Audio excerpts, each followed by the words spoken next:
Welcome back to United Central. നമ്മുടെ summer transfer ആക്ടിവിറ്റിയെക്കുറിച്ചും അതുപോലെ തന്നെ തോമസ് ട്യൂച്ചലൊക്കെ ആയിട്ട് ബന്ധപ്പെട്ടിട്ട് ഒത്തിരി വാർത്തകൾ വരുന്നുണ്ട്. ഇപ്പോൾ ട്യൂച്ചലായിട്ട് കഴിഞ്ഞ കുറേ ദിവസങ്ങളായിട്ട് റിലയബിൾ അല്ലാത്തതുമായിട്ടുള്ള ജേർണലിസ്റ്റുകളൊക്കെ ഇങ്ങനെ ഒത്തിരി ലിങ്ക്സൊക്കെ ഇടുന്നുണ്ട്. നമ്മുടെ ഒരു ഫസ്റ്റ് പ്രയോറിറ്റി മാനേജർ പ്രയോറിറ്റി എന്നുള്ളത് ട്യൂച്ചലാണെന്നുള്ള തരത്തിലും ഇപ്പോൾ ടെൻഹാഗിൻ്റെ സാക്കിലേക്ക് എന്നുള്ള പോലെയാണ് കാര്യങ്ങൾ പോകുന്നത്. ഇപ്പോൾ എൻ്റെ പേഴ്സണൽ കാര്യമാണെങ്കിൽ നമ്മൾ കഴിഞ്ഞ ലൈവ് സെഷനിൽ പറഞ്ഞതാണ്, ഐ ഗേവ് അപ്പ്. ടെൻഹാഗിന് പ്രത്യേകിച്ച് ചാൻസ് കൊടുക്കുന്നതിൽ കാര്യമുണ്ടെന്ന് തോന്നുന്നില്ല.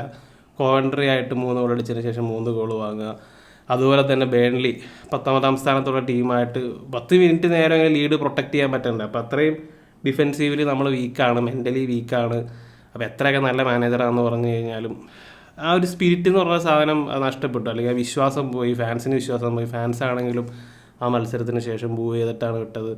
അപ്പോൾ അതുകൊണ്ട് തന്നെ ആ ഒരു ട്രസ്റ്റ് എന്ന് പറഞ്ഞ സാധനം ഏറെക്കുറെ നഷ്ടപ്പെട്ടു. അപ്പോൾ ആ ഒരു ഫീലിംഗ് ബോർഡ് തലത്തിലുള്ള ആൾക്കാർക്ക് പറയായിരിക്കും. അപ്പോൾ അതുകൊണ്ട് തന്നെ സാക്ക് എന്നുള്ള രീതിയിലേക്കാണ് കാര്യങ്ങൾ പോകുന്നത് ഒരു 90%. അപ്പോൾ അതുകൊണ്ട് തന്നെ നെക്സ്റ്റ് തോമസ് ട്യൂച്ചലായിരിക്കും എന്നുള്ള തരത്തിൽ പറയുന്നുണ്ട്. ട്യൂച്ചലിനെ പറ്റി പറയുമ്പോൾ പോസിറ്റീവ്സും ഉണ്ട്, നെഗറ്റീവ്സും ഉണ്ട്. അപ്പോൾ രണ്ട് കാര്യത്തെക്കുറിച്ച് നോക്കാം. ഇപ്പോൾ ട്യൂച്ചലിൻ്റെ പോസിറ്റീവ് എന്ന് പറഞ്ഞു കഴിഞ്ഞാൽ നമുക്കറിയാം, പുള്ളിക്കാരൻ ചെൽസിയിൽ ജോയിൻ ചെയ്തതിന് ശേഷം പെട്ടെന്നാണ് ടീമിനെ ഫിക്സ് ആക്കി എടുത്തത്. പെട്ടെന്ന് അവർ ഡിഫെൻസീവ്ലി സോളിഡായി. അവർ ഒത്തിരി ഗോളുകളാണ് ലംപാർഡിൻ്റെ അണ്ടറിൽ വഴങ്ങിക്കൊണ്ടിരുന്നത്. അവർ കുറേ മത്സരങ്ങൾ 1-0 വിജയിക്കാൻ തുടങ്ങി. അവർ ഡിഫെൻസീവ്ലി സോളിഡായി എന്നുള്ളതാണ്. അപ്പോൾ നമ്മളിപ്പോൾ നിലവിൽ ഫേസ് ചെയ്യുന്ന എക്സാക്ട് പ്രോബ്ലമാണ് ആ സമയത്ത് ചെൽസിക്ക് ഉണ്ടായിരുന്നത്. അവർക്ക് ഒരു കൺട്രോൾ ഉണ്ടായിരുന്നില്ല, അവർ ഒത്തിരി ഗോളുകൾ വഴങ്ങുന്നു.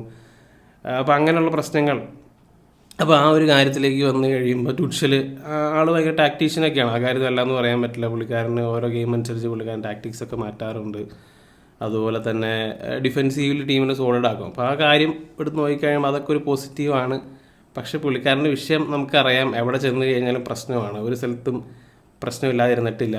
ഡോട്ട്മണ്ടിൽ വെച്ച് അവിടെ മാനേജ്മെൻറ്റായിട്ട് ഉടക്കിയിട്ടാണ് പോയത്. അപ്പോൾ അത് ശരിക്കും പറഞ്ഞു കഴിഞ്ഞാൽ ഇങ്ങനെ കുറ്റം പറയാൻ പറ്റില്ല. ഇപ്പോൾ ഇങ്ങനെ പറഞ്ഞ കാര്യമാണ് 3 ഇമ്പോർട്ടൻ്റ് ആയിട്ടുള്ള പ്ലെയേഴ്സിനെ സെല്ല് ചെയ്യരുത് എന്നുള്ള കാര്യം. പക്ഷേ അവരത് വിറ്റു, അത് അവരുടെ സ്വഭാവമാണ്. അപ്പോൾ അതുകൊണ്ട് തന്നെ അദ്ദേഹത്തിന് അത് ഇഷ്ടപ്പെട്ടില്ല. അപ്പോൾ അതിൻ്റെ പേരും പറഞ്ഞിട്ട് ബോർഡുമായിട്ട് ഉടക്കി. അപ്പോൾ അങ്ങനെയാണ് ഡോട്ട്മണ്ടിൽ നിന്ന് ഇറങ്ങിയത്. പിന്നെ PSG പോയി. PSG പോയിട്ടാണെങ്കിലും അവരാദ്യമായിട്ട് ചാമ്പ്യൻസ് ലീഗ് ഫൈനലിൽ കളിച്ചത് അദ്ദേഹത്തിൻ്റെ അണ്ടറിലാണ്.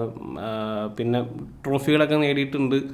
ആ ഒരു സമയം എന്ന് വെച്ചാൽ പൊതുവെ PSG നല്ലൊരു വൈബിലായിരുന്നു. നെയ്മർ എംബാപ്പയുടെ സമയമായിരുന്നു. ശരിക്കും പറഞ്ഞു കഴിഞ്ഞാലും PSG-യുടെ ഈ കഴിഞ്ഞ ഒരു 6-7 വർഷത്തെ കണക്കെടുത്ത് നോക്കിക്കഴിഞ്ഞാൽ ശരിക്കും പറഞ്ഞാൽ ഏറ്റവും സ്റ്റേബിളായിട്ടുണ്ടായിരുന്ന സമയം തോമസ് ട്യൂച്ചൽ അവിടെ ഉണ്ടായിരുന്നപ്പോഴാണ്. ആ സമയത്ത് ആൾക്കാർ ഫുട്ബോൾ എൻജോയ് ചെയ്യുന്നുണ്ടായിരുന്നു. പക്ഷേ ഇവഞ്ച്വലി അവിടെയാണെങ്കിലും അദ്ദേഹം പറഞ്ഞൊരു കാര്യം എന്ന് വെച്ച് കഴിഞ്ഞാൽ, അവിടെ ഫുട്ബോളിൻ്റെ മിനിസ്റ്ററാണ്, പ്ലെയേഴ്സിൻ്റെ ഫാമിലിയും കാര്യങ്ങളും അവരുടെ മൊത്തം പ്രശ്നങ്ങളൊക്കെ ഹാൻഡിൽ ചെയ്യേണ്ട ഒരു കാര്യമെന്നൊക്കെ പറഞ്ഞു. അപ്പോൾ അത് അവിടുത്തെ ബോർഡിലുള്ള ആൾക്കാർക്ക് ഇഷ്ടപ്പെട്ടില്ല. അപ്പോൾ അതിൻ്റെ പേരും പറഞ്ഞ് പിന്നെ വിഷയമുണ്ടായി. അപ്പോൾ അങ്ങനെ അവിടെ നിന്ന് അദ്ദേഹം ഇറങ്ങി. പിന്നീട് അതിന് ശേഷമാണ് ചെൽസി പോയത്. ചെൽസി പോയതിന് ശേഷം പിന്നെ സംഭവിച്ച കാര്യം എന്ന് വെച്ച് കഴിഞ്ഞാൽ ആ മാനേജ്മെൻറ്റ് മാറിയപ്പോൾ അവിടെ ഉണ്ടായ വിഷയങ്ങളാണ്.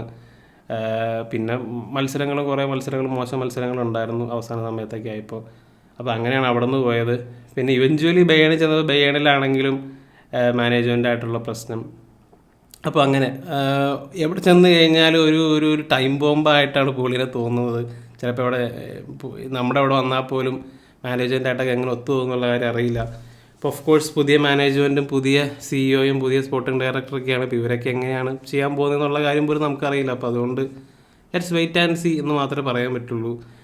അപ്പോൾ അതാണ് ട്യൂഷനിലെ ഏറ്റവും വലിയ കുഴപ്പം. ഏത് സമയത്തും ബോർഡായിട്ടൊരു പൊട്ടിത്തെറി പ്രതീക്ഷിക്കാം. പിന്നെ ഒരു കാര്യം നോട്ടീസ് ചെയ്തിട്ടുള്ളതെന്ന് വെച്ച് കഴിഞ്ഞാൽ, ഇപ്പോൾ കാര്യങ്ങളൊക്കെ മോശമായിട്ടാണ് പോകുന്നത്. ഇപ്പോൾ മത്സരങ്ങളാവുമ്പോൾ എപ്പോഴും സ്മൂത്തായിട്ട് ജയിച്ച് പോകണമെന്നില്ല. ചിലപ്പോൾ 10 കളി ജയിച്ച് കഴിയുമ്പോൾ ചിലപ്പോൾ ഒരു തോൽവി വരാം. പിന്നെ ചിലപ്പോൾ 2-3 മത്സരം അടുപ്പിച്ച് തോക്കാം.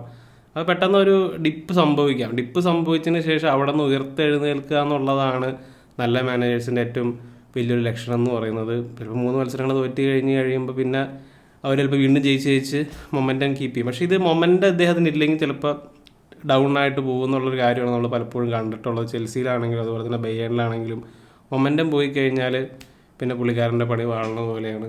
അപ്പോൾ അത് എസ്പെഷ്യലി യുണൈറ്റഡിലേക്ക് ഒരു വലിയൊരു വിഷയമായിരിക്കും. നമ്മുടെ പ്ലെയേഴ്സിന് അറിയാം, അവർ ഇൻകൺസിസ്റ്റൻ്റ് ആയിട്ടുള്ള പ്ലെയേഴ്സാണ്. അപ്പോൾ അതുകൊണ്ട് തന്നെ പ്ലെയേഴ്സിനെ വിശ്വസിക്കാൻ പറ്റില്ല. എന്നാൽ പോലും ഇപ്പോൾ കഴിഞ്ഞ ദിവസം വന്ന വാർത്ത എന്ന് വെച്ച് കഴിഞ്ഞാൽ ആകെ 3 താരങ്ങൾ മാത്രമാണ് സേഫ് ആയിട്ടുള്ളൂ. മെയിനു, ഗാർനാച്ചോ, അതുപോലെ തന്നെ ഹോയിലൻഡ്. ബാക്കിയുള്ള എല്ലാവരും ട്രാൻസ്ഫർ ഔട്ട് ചെയ്യാൻ ആയിട്ട് ക്ലബിന് കുഴപ്പമില്ല എന്നുള്ള തരത്തിലാണ്. അതിൻ്റെ ഇടയ്ക്ക് റാഷ്ഫോർഡുമായിട്ട് ബന്ധപ്പെട്ട വാർത്ത വന്നിരുന്നു. റാഷ്ഫോർഡിന് താല്പര്യം ഉണ്ടെങ്കിൽ അവന് നിൽക്കണം താല്പര്യം ഇല്ലെങ്കിൽ റാഷ്ഫോർഡിനാണ് പോവാം എന്നുള്ള രീതിയിലാണ് വാർത്ത വന്നത്. ഡേവിഡ് ഓൺസ്റ്റീനൊക്കെ പറഞ്ഞൊരു കാര്യമാണ്, റാഷ്ഫോർഡ് ഒരിക്കലും പോകില്ല. കാരണം റാഷ്ഫോർഡിന് അറിയാം, അവൻ കഴിഞ്ഞ ദിവസം വിക്ടിം കാർഡൊക്കെ ഇറക്കുന്നുണ്ടായിരുന്നു. അയ്യോ എന്നെ എല്ലാവരും അബ്യൂസ് ചെയ്യുന്നേ, ഇങ്ങനെ രീതിയിലൊക്കെ പറയണ്ടായി. അവൻ അബ്യൂസ് ചെയ്യുന്നൊന്നുമില്ല. അബ്യൂസ് ചെയ്യുന്നവരുണ്ടാവാം, ചിലപ്പോൾ 10 പേര് കമൻറ്റ് ഇടുന്നതിൽ ചിലപ്പോൾ 2 പേരൊക്കെ ആയിരിക്കും അബ്യൂസ് ചെയ്യുന്നത്. പക്ഷേ ബാക്കി 8 പേര് ഇവൻ മര്യാദയ്ക്ക് കളിക്കുന്നില്ല എന്നുള്ള കാര്യം തന്നെയാണ് പറയുന്നത്. ഇവൻ ഓടണില്ല, ഇവനൊന്ന് പ്രഷർ ചെയ്യണില്ല. വേറെ ആരെങ്കിലും സൈഡിൽ കൂടെ ബോൾ എടുത്തുകൊണ്ട് പോകുമ്പോൾ ഇവനോട് വെറുതെ നോക്കി നിൽക്കും, ചുമ്മാ ജോഗ് ചെയ്തുകൊണ്ടൊക്കെ ഇരിക്കുന്ന നമ്മുടെ സ്ഥിരം കാണുന്ന ഒരു കാര്യമാണ്. അപ്പോൾ അതാണ് ഫാൻസിന് ഇഷ്ടപ്പെടാത്തൊരു കാര്യം എന്ന് വെച്ചാൽ അതാണ്. പക്ഷേ അതിനുശേഷം പിന്നെ ഈ പറയുന്ന വിക്ടിം കാർഡ് അടിക്കലാണ്. അപ്പോൾ അതുകൊണ്ടാണ്. പക്ഷേ ഇവൻ ഈ പറഞ്ഞ ഈ അടവൊന്നും PSG പോയി കഴിഞ്ഞാൽ നടക്കുന്നില്ല. PSG അൾട്രാസ് ഇവൻ ഏറി കയറ്റും, അത് ഇവനറിയാം. അപ്പോൾ അതുകൊണ്ട് തന്നെ പുള്ളി പരമാവധി ഇവിടെ നിന്ന് PR വർക്കും അതുപോലെ തന്നെ വിക്ടിം കാർഡൊക്കെ ഇറക്കാനും സൗകര്യമുള്ള ക്ലബ്ബ് ഇത് മാത്രമേ ഉള്ളൂ. അല്ലെങ്കിൽ വേറെ വല്ല ചെറിയ ക്ലബ്ബിലേക്കൊക്കെ പോകേണ്ടി വരും, ക്രിസ്റ്റൽ പാലസോ അങ്ങനെ ക്ലബ്ബിലേക്ക് പോകേണ്ടി വരും. അതല്ലാതെ വേറെ ടോപ്പ് ക്ലബ്ബിലേക്കൊക്കെ പോയി കഴിഞ്ഞാൽ അവിടെ ഈ പറഞ്ഞ പോലത്തെ ഉള്ള പ്രിവിലേജ് ഒന്നും അവന് കിട്ടില്ല. അപ്പോൾ അതാണ് നിലവിലെ ആ 2 കാര്യങ്ങൾ. അപ്പോൾ എന്താണ് നിങ്ങൾക്ക് ഫീൽ ചെയ്യുന്നതെന്നുള്ള കാര്യം തീർച്ചയായും കമൻറ്റ് ആയിട്ട് മറ്റൊരു വീഡിയോയുമായി വീണ്ടും കാണാം.